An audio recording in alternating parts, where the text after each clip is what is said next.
Hi there, Marissa Cruzy here. Hey, I want to talk today to you about first looks. So, what is a first look? Well, a lot of times, traditionally, it was, where you walk down the aisle, your groom sees the bride the first time, and that's kind of considered, the first look. So, that was kind of traditional way. I would say 75% of couples now do the first look a different way, and that is by uh, we create a moment between the two of you, usually before the ceremony, that has just the two of you and the photographer, usually a videographer. And, a lot of times, you might walk up behind, tap him on the back.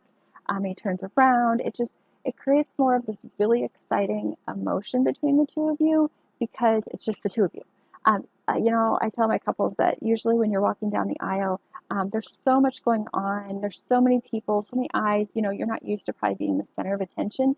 That it just you kind of lose that a little bit with when you walk down the aisle in that first look. But when we create it ahead of time, it kind of takes the pressure off of it, and you really get more of that true emotion, and I just love it. It just makes my heart sing.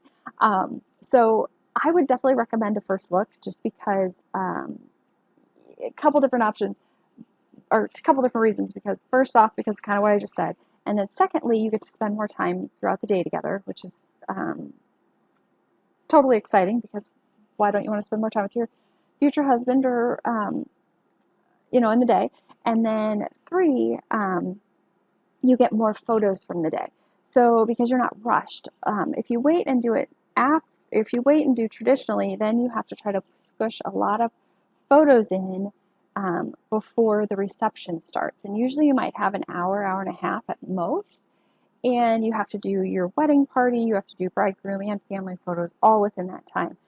So if you do a first look, you can schedule that out. I usually say about 2.5 hours before the ceremony time, we would do a first look. And then we can go into doing wedding party, bridegroom photos, then family photos. And then about a half hour before, we try to be wrapped up so that guests aren't seeing you. And then you can have, some time to chill and then have your ceremony start about a half hour, uh, half hour after that time that we're done. So that's kind of my take on first looks. You then also get usually additional photos after the ceremony as well with you, with bridegroom and wedding party. So you just get a lot more photos from the day if you do that first look instead of doing kind of the traditional where you walk down the aisle and see each other. Um, so definitely kind of consider that. Consider the pros and cons on kind of what makes the most sense for you guys. But if you've got any questions on first looks, I'm here for you. So reach out. More than happy to help. So till next time, bye.